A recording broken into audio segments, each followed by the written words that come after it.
What it do?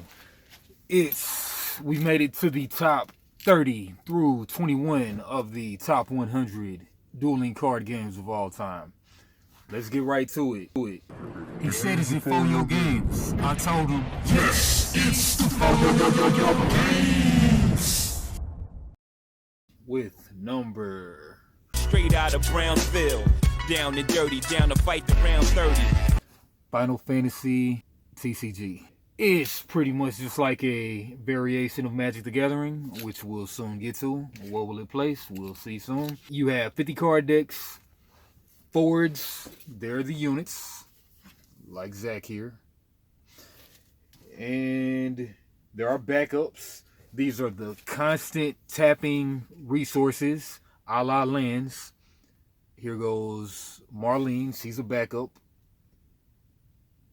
She costs 4 to cast. And then there are summons. These are the one-time use spells. Good old Bahamut. Popped it up on the screen. Yeah, and then monsters, they're a mix of summons and forwards.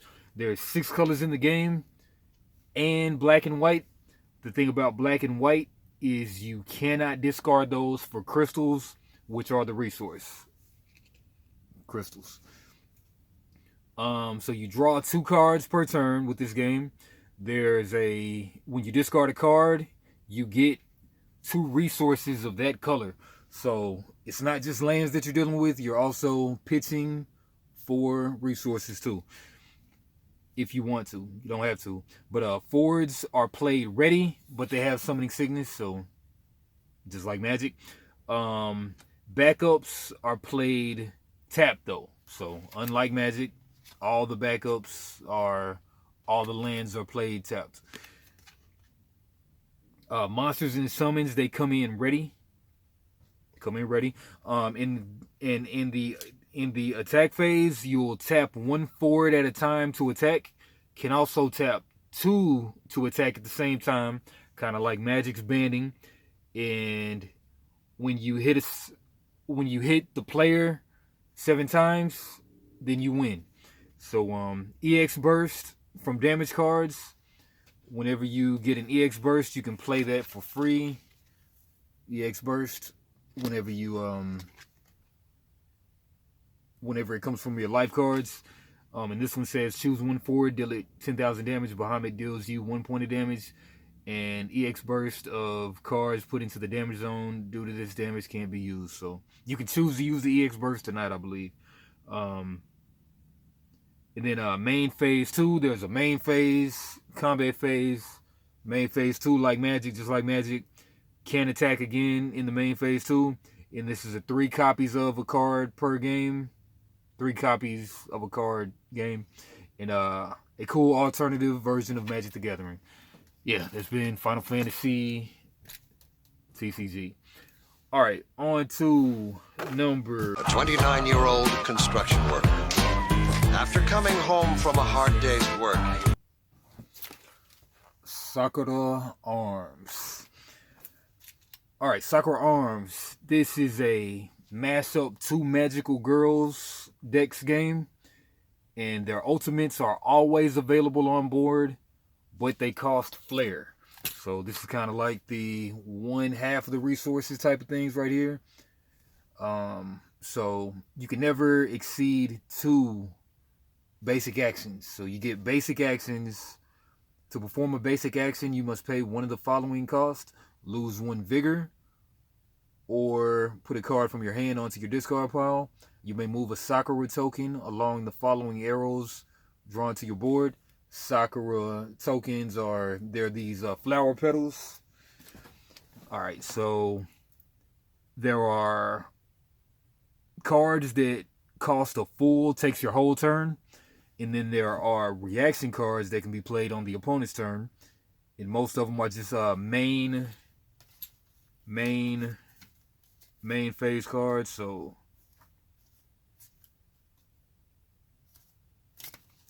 I won't worry about that right now. But yeah, so setup, you'll put all the petals on the path in 3 in the pentagons, the aura, and then 10 in the bowls. That's the life points. This is a 10 life game.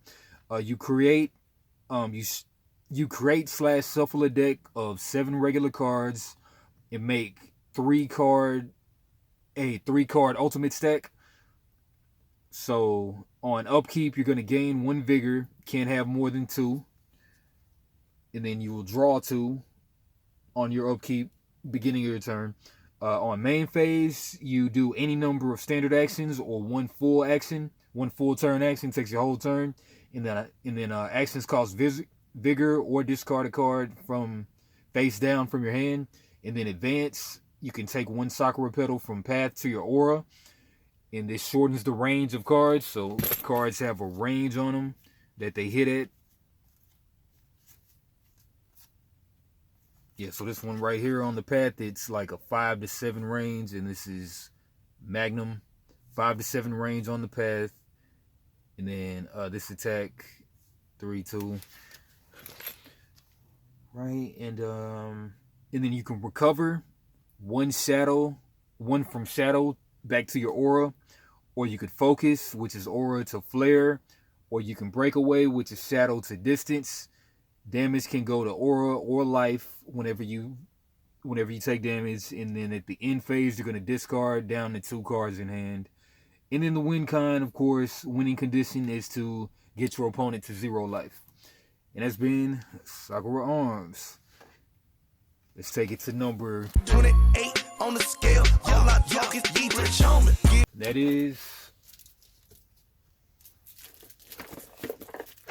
Pocket Paragons. Just did a review of Pocket Paragons not long ago on the channel. Check that bad boy out. And then how Pocket Paragons goes is these are like 3-minute duels, real fast duels. And then you'll pick a character and their ultimate ability. Each character has the same 7 symbols. You play 1 card each and reveal at the same time. There's a paper, rock, scissors to the game. And then, so strength beats agility. And then agility beats intelligence. And intelligence beats strength. When you counter with paper, rock, scissors effect, then the opponent puts their card back into their hand. And then you gain an energy. Energy is how you pay for a lot of your ultimates and different type of moves like that. And then if you play the weapon card, if you play the weapon while the opponent plays the rest card, then you automatically win the game. And then there's resting, which allows you to pick up all your played cards. There's defending, which is just blocking damage. And then first to lose all of their 10 health points loses. And the main game mode is a 3-character versus 3-character tournament. You'll usually draft for those characters. And then there's also this cool inheritance aspect of the game, where when you lose, you can take one of your inheritable cards from a fallen character that just died, to swap out with the same symbol into your next character that you're going to play. So love that game. Number 28, Solis Game Studios, Pocket Paragon. And we're gonna keep it moving to number. I'm 27, Lord knows when I see this monkey, I'ma be the devil. Naruto CCG. Alright, Naruto. This one has recently been re-implemented into the Primal TCG. Rebooted the system, minus the Naruto IP. But this game has 40 plus card decks. 5 cards start hand. On a turn, you may play any number of jutsu, which I've only played this game once, so just kind of winging it here, honestly. But jutsus, this one is a little complex. You kind of got to really get into the rhythm of this one. But anyway, you play a jutsu. You may play any number of jutsus. There's missions that you can deploy units. They can attack opponents' units or use jutsu to take opponents' HP. Jutsu can attack / defend. Missions, you can earn extra HP or other bonuses. To win, you're going to want to bring the opponent to 0 HP with 10 prize cards, or get them milled down to no cards in their deck. There's chakras. villages. You can play only cards that turn or lower. So there's like a turn tracker, like a Hearthstone. Every turn you get one more. But turn tracker on the board, it's tracked on the playmat.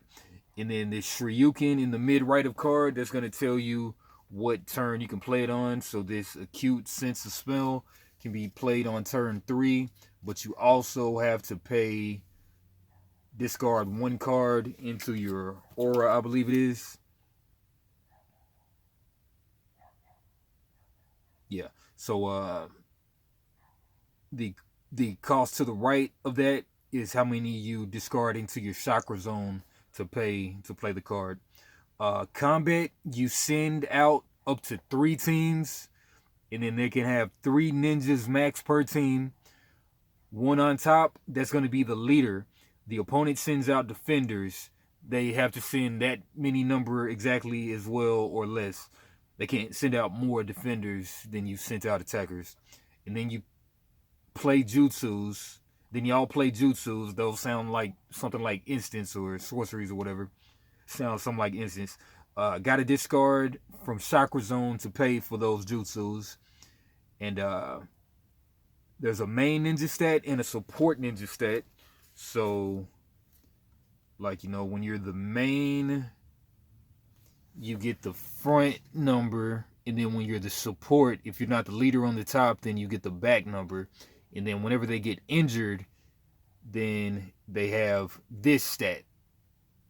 So their stats usually go down when they get injured, but some guys like Naruto, they get stronger when they get injured. Tap ninjas are damaged, like I said. Their attack/defense stat changes. Deal 1 to 4 damage, then you gain 1 prize card. But if you deal 5+ damage, you get 2 prize. A lot of cool stuff in that Naruto CCG. Played it that one time. Really fun. Left an indelible mark. But NT Ways, moving right along to number 26, telling me that she 3626 plus double D, you know. Dragoborn. Bushy Rose Dragoborn. That did not last that long. But I enjoyed it a bunch. Alright, so in Dragoborn, you're going to have 50 card decks. There's 3 banners with matching color die. 5 card start hand. And then you can take a mulligan. You put 2 forts in front of each banner. So there'll be 6 forts. No, there's 3 forts with 2 barriers, which is the cards in a fort. Lose all 3 forts, holding 2 barriers, aka just shields. They're shields. You lose. Ready and roll your dice, and then you're gonna draw 1 for the setup or whatever for your drawing phase. Play a resource. How you play a resource is you take the top card of the deck blindly, and then you resource it, put it into your resource area. You'll start with those 3 banners of the colors that you bring in your deck. Those are 3 resources, and then you add 1 resource per turn by blind top decking. You can play up to 2 creatures per fort, so 6 creatures total can be on the field. And then there's a Drago Shield use of the dice. When you roll them, you can play the dice in front of a fort to make it act as a 0 attack, and whatever the pip that it lands on, X defender that doesn't attack back. And then, yeah, the dice have 2 uses. That's 1 use of them. And then the other use is to Drago Cross, which is it becomes a +1/+1 if you put the dice on a creature. The pips don't matter. It's always a +1/+1. And then Fort Burst is whenever the shield or whatever gets popped, the barrier, then you can play the card free or add it to hand if it has the Fort Burst word on it. And then you can attack into any fort. And then, well, I like it. I just love rolling dice and dealing with that variability of the dice rolls. And then putting up walls and getting +1/+1s. A lot of people like to hate on any card game that involves dice. But, I mean, there's always ways to mitigate the dice. So, people just be out here talking. But anyway, that's number 26, Dragoborn. Scooting right along to number 25 lighters on my dresser, yes sir. I got to get paid. We got 25. Love it, man. Deck of Wonders. This is a single-player campaign game where you fight like an Atoma, where like you're fighting the deck. Every card has two sides. The villain side looks more menacing, and then you have your side, which you can read it legibly on the text box. You share a 60-card deck with the Atoma, and then there's the automatic robot enemy. It plays a certain way every time. And through the game, you're gonna fight 3 bosses, and you're gonna open up.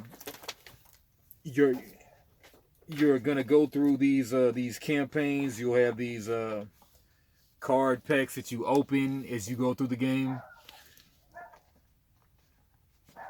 and then you'll be able to sticker to upgrade some of the cards to advantage you. Really cool experience. I completed this campaign, one of the few, if the only campaign game I've ever completed. But Deck of Wonders, this is a single player campaign. You fight 3 bosses. They get stronger. You build your deck with stronger, more strategic cards earned from the last battle.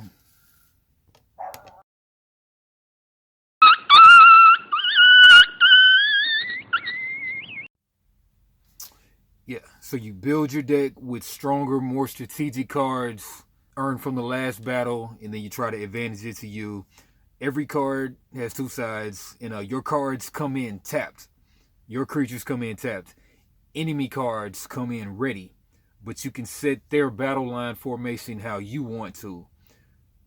And then enemies attack into your highest priority units first, then on down.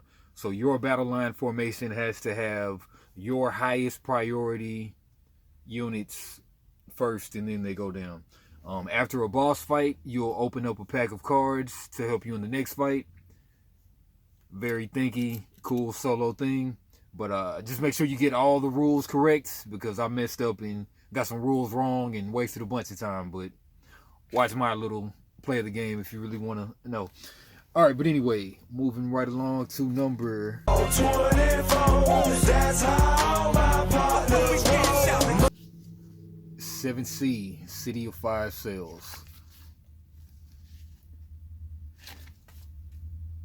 This one, you have an avatar with their deck. You're fighting over 3 locations. You put damage counters on each other's units. You do actions to bounce the damage counters back and forth before they're finalized. There's parrying, there's reposting, and there's a whole set of actions. I'll pop them up on the screen. But I played this twice at Gen Con. Bought these pre-release decks at Gen Con. I should have really sold some of these guys, but I did not. And now the final product is out. Great thinky game. Yeah, I really need to get the final product, but yeah, very fun thinky game. All right, moving along to number. Pro athlete, I'm not no wannabe. Waitress asked how many bottles, I said 23. That's Taskal by the esteemed designer Vlada Tavato. And in this game, you'll score points for tasks and legendary pieces on the board. You'll have all these pieces on a square grid. And this is a game of making shapes on a square space grid to kill opponents' pieces and complete tasks to earn points. Set up the task board with 3 current tasks and 1 upcoming task. There's 2 actions. You can do 2 actions per turn. You summon a being, play a card from your hand, show that your pieces on the board match the pattern on the card. They can be true, like with a 90-degree tilt, 180-degree, 270-degree tilt, as long as it makes sense with the cards that you're showing from those orientations. You play, and then some of the actions are you can place 1 common piece on an empty space on the board. You can discard 1 being you drew and bottom deck 1 of your other cards. You can And then at the end of the turn, you can claim exactly one current task to bring you towards the victory condition. And then keep all enemy pieces you destroy next to the board. And then you score 2 points for legendary, 1 point for a heroic piece, 1 point for a common, and 1 point for summoning a legend. You draw back up to 3 beings in hand, 2 legends, and 1 flare. The win condition is to get 18 points in a normal duel. And then there's moves, standard moves, combat moves, occupied by lower rank enemy piece. That's a combat move. And then there's standard and combat leaps, kind of like checkers. So, great game. Played that the one time. Gen Con, Taskal. All right, moving it along to number 22.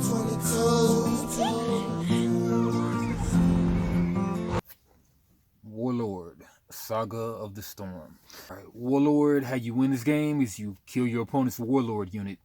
There's a few types of cards in the game: characters, items, and actions.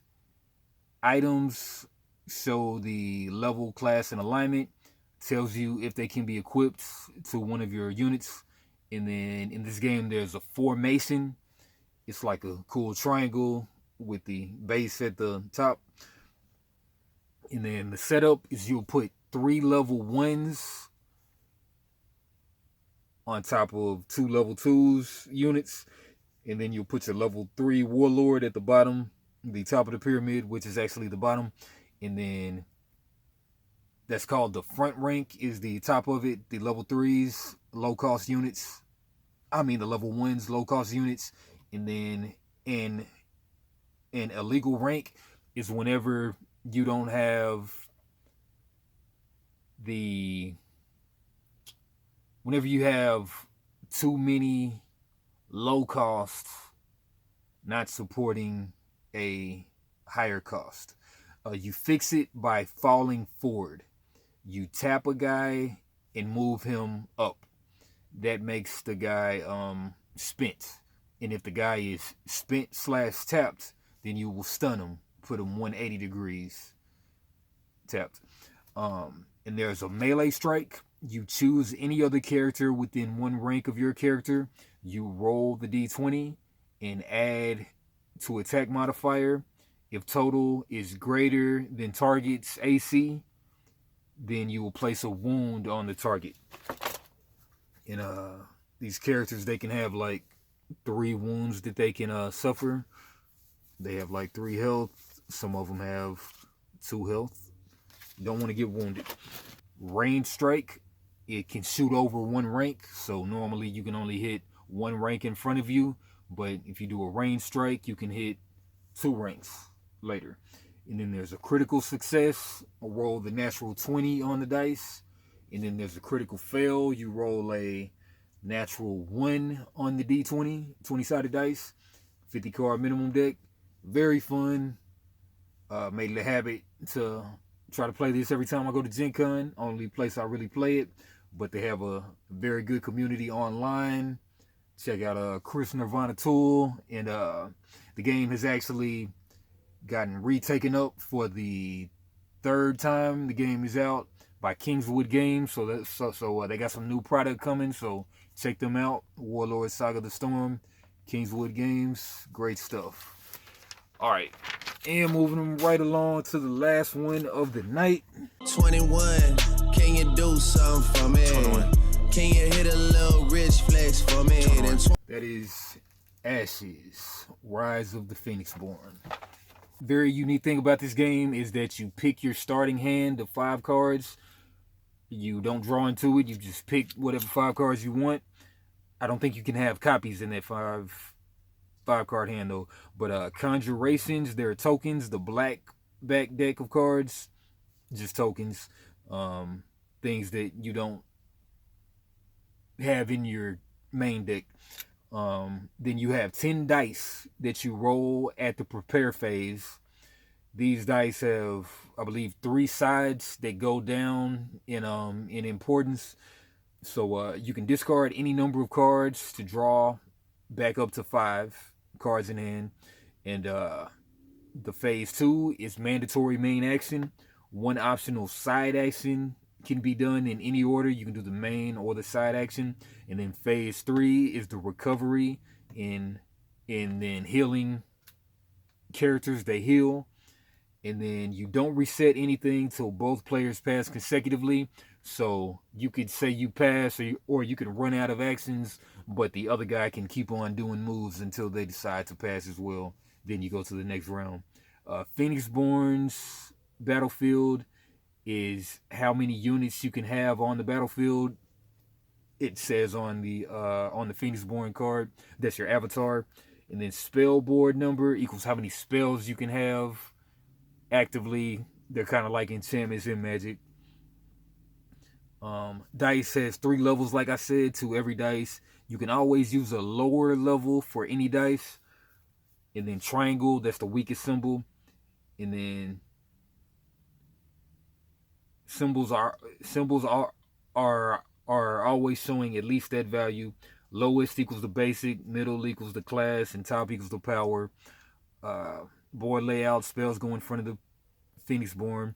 If you meditate, you can discard any number of cards from your hand or top deck or ready spells on the board to flip that many die in your active pool to any side. So like I was saying, there's always dice mitigation in these games for people who blame stuff on dice. Yeah, a lot of great stuff. Like I say, always love rolling the dice and love playing the cards in tandem with the rolling the dice. So that is Ashes Rise of the Phoenixborn.